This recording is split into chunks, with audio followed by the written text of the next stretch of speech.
Sige po, samahan niyo po ako sa Santiago 2, mga talatang 18 hanggang 19. Ito po ang salita ng Panginoon. O sasabihin ng isang tao, ikaw ay mayroong pananampalataya at ako'y mayroong mga gawa. Ipakita mo sa akin ang iyong pananampalatayang hiwalay sa mga gawa, at ako sa pamamagitan ng aking mga gawa ay ipakita sa iyo ang aking pananampalataya. Ikaw ay sumasampalataya na ang Diyos ay iisa. Mabuti ang iyong ginagawa.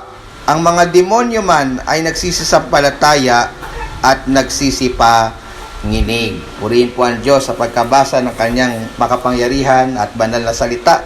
Ang titulo po ng ating pag-aaral ngayon ay ang pananampalatayang tunay. Ang pananampalatayang tunay. Maalala po ninyo mga kapatid, sa pinag-aralan po natin last time, yung tungkol po sa sa patay na pananampalataya.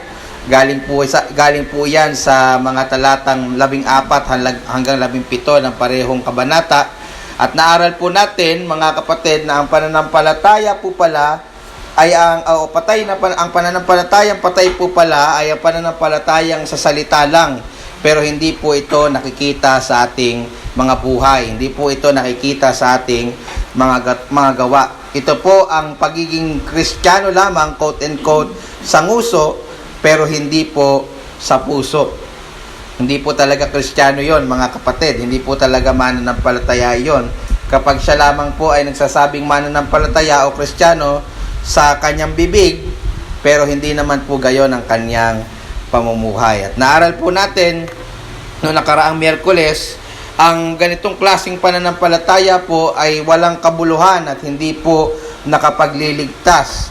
Kung isang tao po ay nagpapahayag na siya po ay Kristiyano pero hindi ito nakikita sa kanyang buhay, ito po ay nangangahulugan na hindi po siya tunay na ligtas dahil patay ang kanyang pananampalataya. At pagdating naman po in verses 18 to 19 na siyang teksto po natin ngayon, makikita po natin na nagpapatuloy pa din po si Santiago sa kanyang argumento laban sa patay o peking pananampalataya. Sa mga talata pong 18 hanggang 19, makikita po natin hindi lang ang mga katangian ng isang patay o peking pananampalataya, kundi maging ang katangian o mga katangian ng isang tunay na pananampalataya. At meron po akong dalawang katangian ng tunay na pananampalataya na gusto ko pong ipaliwanag sa inyo ngayong gabi pong ito.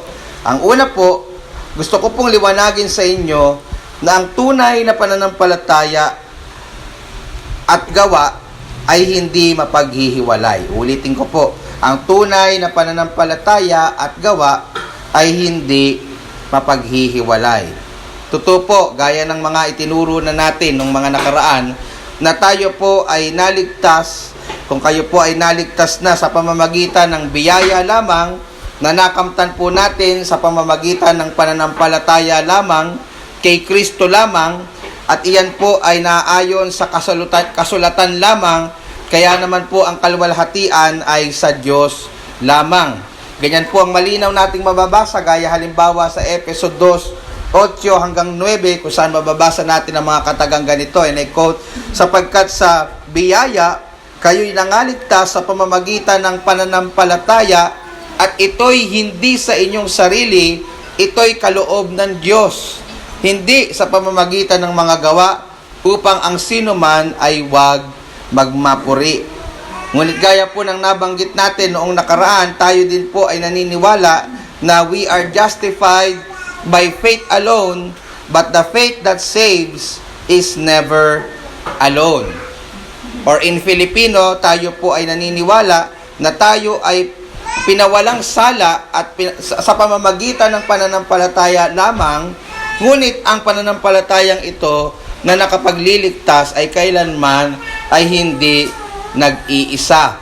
In other words, mga kapatid, ang tunay na pananampalataya ay palaging nagre-resulta o nagbubunga ng mabubuting gawa. Ganyan po ang mababasa natin sa karugtong lamang po na talata ng Efeso 2, 8 hanggang 9. Matapos pong sabihin ni Apostol Pablo na ang mga mananampalataya sa Efeso ay naligtas sa pamamagitan ng pananampalataya lamang, sinabi niya po kung ano ang kasunod nito. Pagdating po doon sa verse 10 ng Efeso 2:8, ang sabi, o 2:10, sapagkat tayo'y kaniyang gawa na nilalang kay Kristo Jesus para sa mabubuting gawa. Yun po ang sabi doon, para sa mabubuting gawa na mga inihanda ng Diyos ng una upang siya nating lakaran. End of quote. Sa makatuwid mga kapatid, ang basihan sa ating kaligtasan ay ang pananampalataya lamang kay Kristo lamang. Ngunit ang basihan para masabi po natin na ang pananampalatayang ito ay legit, tunay at hindi fake ay ang ating mabubuting gawa. Nakukuha niyo po ba mga kapatid? In other words, kung ang pananampalatayang sinasabi mo na meron ka ay hindi nababack-upan ng mga ginagawa mo o ng buhay mo, patay, peke ang iyong pananampalataya. I think nadidinan po natin yan nung nakaraang sermon, pero I think mahalagang ulit-ulitin yan para hindi po tayo malito. Ang basihan po ng ating kaligtasan ay walang iba kundi ang pananampalataya lamang natin kay Kristo. Ano po? Wag po kayong malilito. Pero para masabi natin na ang pananampalatayang iyon ay tunay, kailangan nakikita rin po sa ating buhay ang pananampalatayang iyan. So, I hope klaro sa atin na ang tunay na pananampalataya at mabubuting gawa ay hindi po pwedeng paghiwalayin. Masasabi nating tunay ang pananampalataya kung ito po ay may kasunod na mabubuting gawa o kung nakikita po ito, mga kapatid, sa atin pong pamumuhay. At yan po mismo ang argumento ni Santiago sa ating teksto ngayong gabi, partikular sa Kabanatang 2, talatang 18. Ang sabi po doon, balikan po natin yung ating teksto sa Santiago, Kabanatang 2, talatang 18. Ang sabi doon, oo, sasabihin ng isang tao, ikaw ay mayroong pananampalataya at ako'y mayroong mga gawa. Ipakita mo sa akin ang iyong pananampalatayang hiwalay sa mga gawa at ako ay sa pamamagitan ng aking mga gawa ay ipakita sa iyo ang aking pananampalataya. So sa talata pong ito, makikita natin na nagbigay po ng argumento si Santiago kung bakit hindi natin pwedeng paghiwalayin ang tunay na pananampalataya at mabubuting gawa. Sa talata pong ito, gumamit siya ng isang tunay na mananampalataya na tinawag po niyang isang tao. Yan, yung isang tao po na binabanggit diyan na ginamit niyang halimbawa ay isa pong tunay na mananampalataya na nagbibigay po siya ng argumento sa isang peking mananampalataya na nagsasabi na siya'y mananampalataya pero hindi naman ito nakikita sa kanyang buhay. Ang argumento po ng mananampalatayang ito ay ganito, sabi sa verse 18, ikaw ay mayroong pananampalataya at ako'y mayroong mga gawa. Ipakita mo sa akin ang iyong pananampalatayang hiwalay sa mga gawa at ako sa pamamagitan ng aking mga gawa ay ipakita sa iyo ang aking pananampalataya. Hinahamon po ng mananampalatayang ito ang peking mananampalataya na patunayan niya ang sinasabi niyang pananampalataya ng walang gawa. At patutunayan naman daw niya, di umano ang kanyang pananampalataya sa pamamagitan ng kanyang mga gawa. Ang tanong mga kapatid, posible po ba iyon? Maaari po bang maipakita ng isang taong nagsasabi na siya'y tunay na sumasampalataya nang hindi niya ipinapakita ito sa kanyang mga gawa? Ano po sa tingin ninyo? Lahat naman po, hindi po ba pwede namang magsabi na sila'y mananampalataya? Kahit sino tanungin natin Pagka lumakad tayo sa kalsada, lahat sila pwede magsabing sila'y tunay na mananampalataya. Pero paano po natin nalalaman na ang huwad na mananampalataya sa peking mananampalataya o yung tunay na mananampalataya sa peking mananampalataya, kung parehas po sila nagsasabing na sila ay parehong mananampalataya? Hindi po ba malalaman natin iyan hindi sa kanilang mga sinasabi, kundi sa pamamagitan ng kanilang buhay? Yan po mga kapatid. In fact, kahit hindi na po magsalita ang isa pong tunay na mananampalataya, dahil nakikita po yung kanyang pananampalataya sa kanyang pamumuhay, nahahalata na po ng ibang tao na siya'y tunay na mananampalataya. Na-experience nyo na po ba yan mga kapatid? Kung na-experience nyo na po yan, magalak kayo.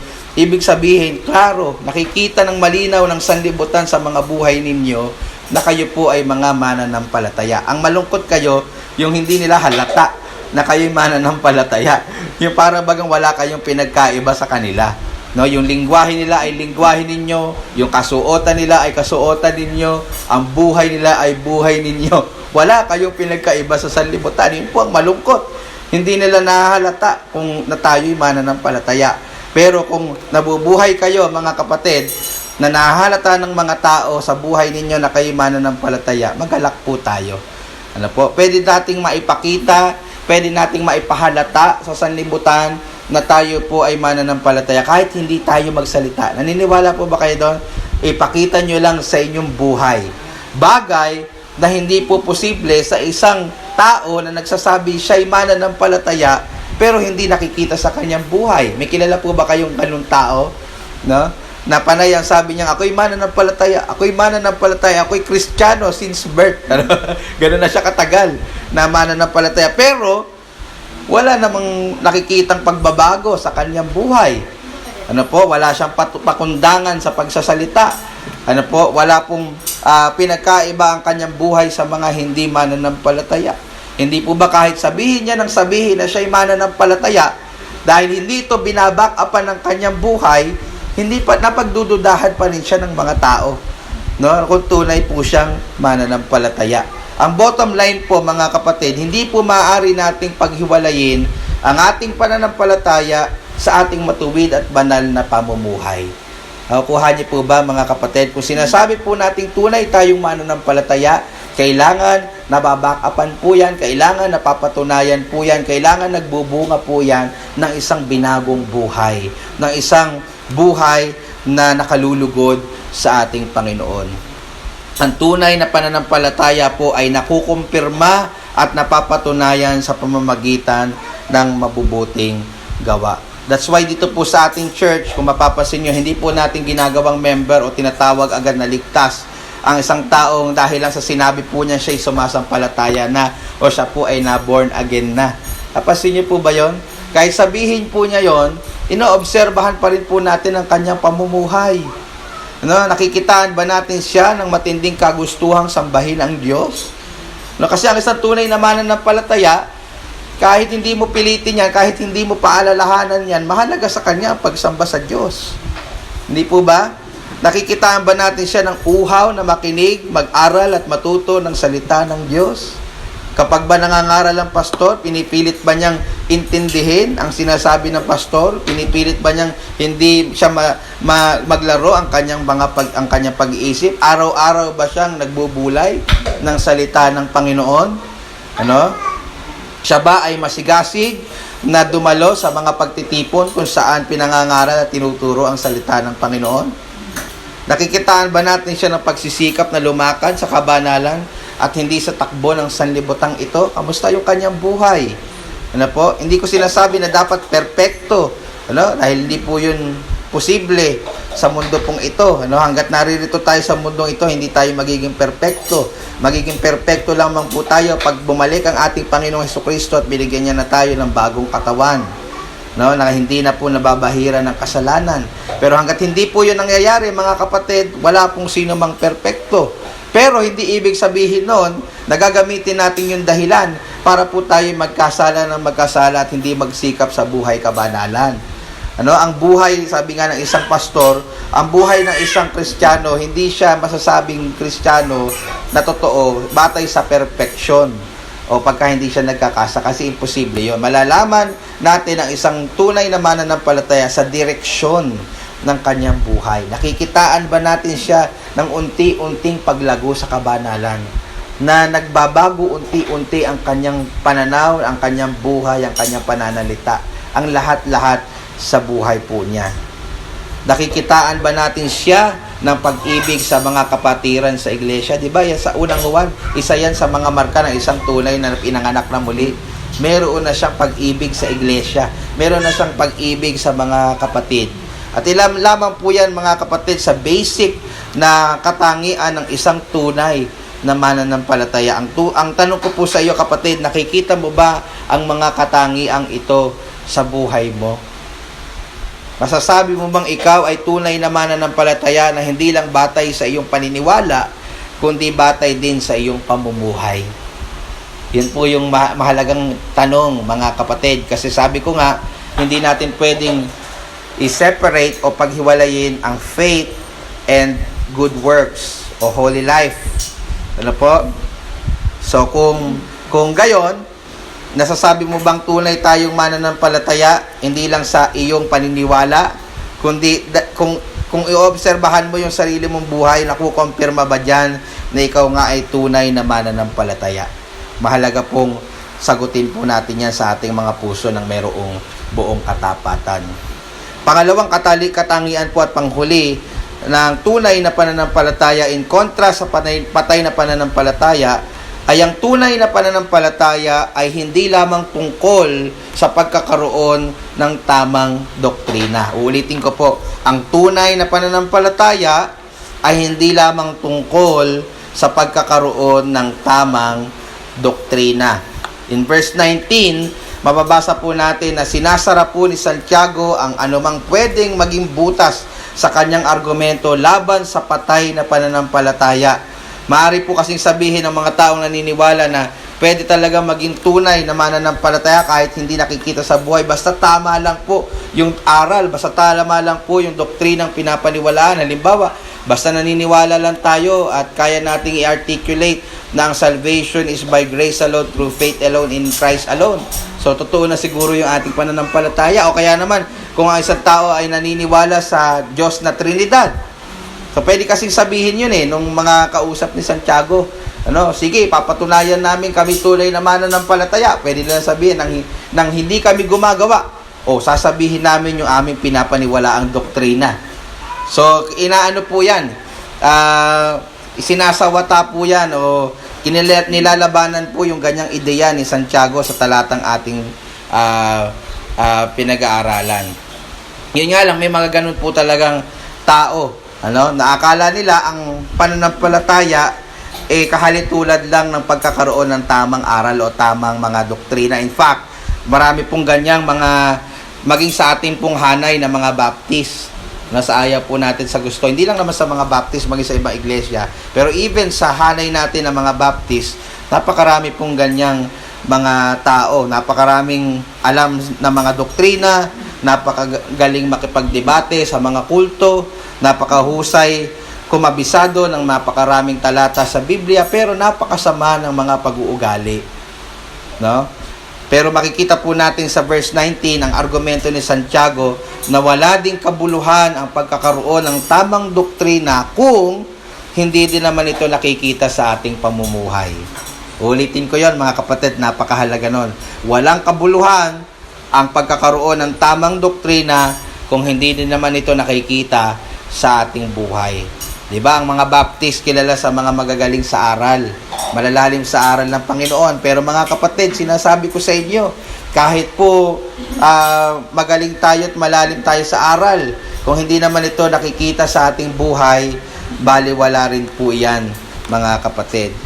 Kahit napakagaling po natin sa mga aral ng Biblia, kung masama naman po ang ating pamumuhay, hindi pa din po ito nangangahulugan na tayo pinagtataglay ng tunay na pananampalataya. Pansinin niyo po yung banggit ni Santiago sa verse 19. Balikan natin. Sabi diyan, ikaw ay sumasampalataya na ang Diyos ay iisa.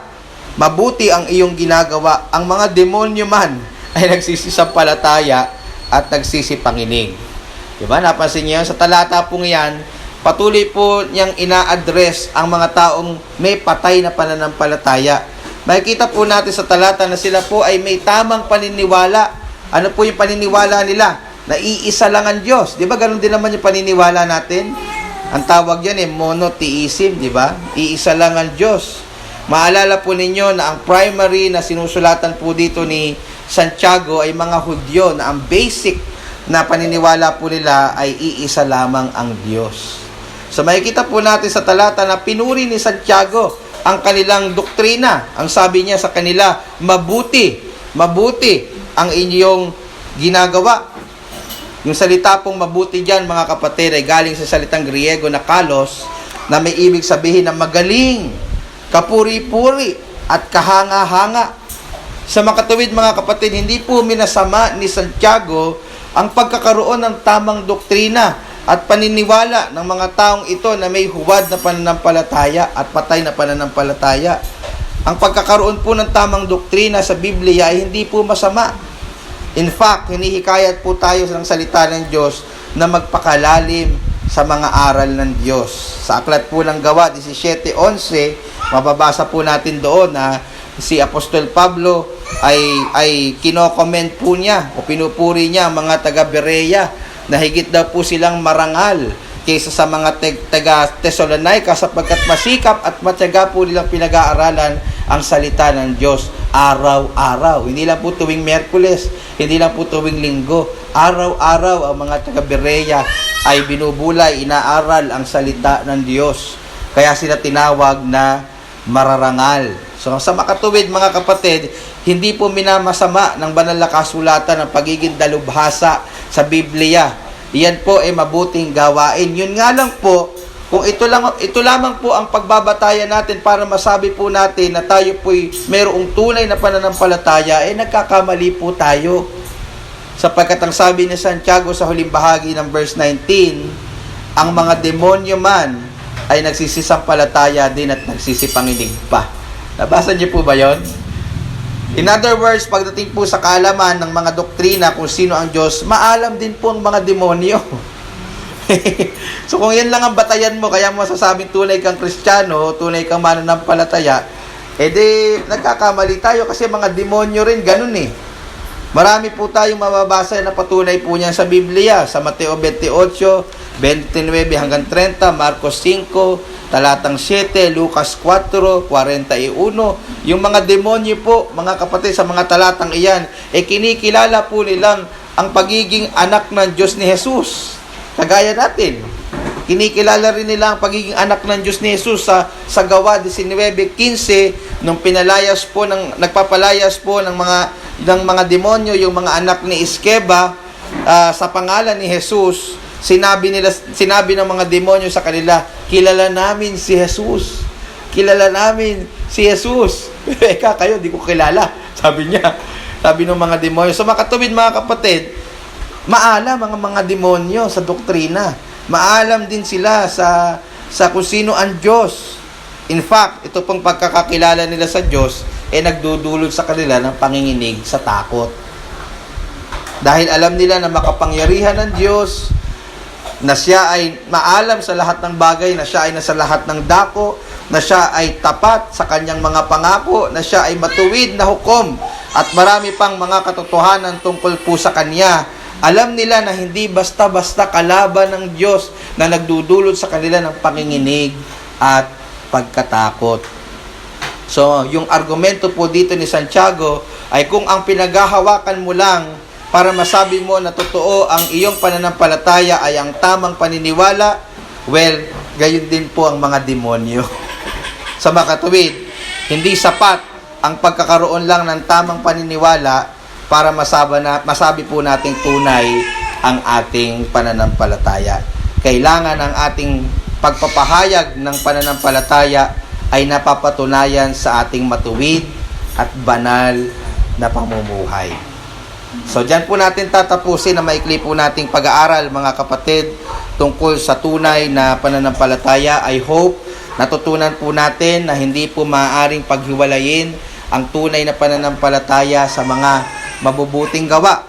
Kapag ikaw ay tunay na mananampalataya, hindi pwede na hindi ito makikita sa iyong pamumuhay unless peke o patay ang iyong pananampalataya. And I hope, mga kapatid, natutunan din natin na ang tunay na pananampalataya ay hindi lang man po nagsisimula at natatapos sa pagkakaroon ng tamang doktrina. Kahit malalim po ang aral natin sa Biblia, kung hindi naman po ito nakikita sa ating pamumuhay, hindi pa din po natin masasabing tunay ang ating pananampalataya. Dalangin ko po, mga kapatid, na ang pananampalatayang tinataglay mo ngayon, kung ikaw ay nagpapakilala ng mananampalataya, ay isang pananampalatayang tunay at hindi po patay. Purihin po ang ating Panginoon.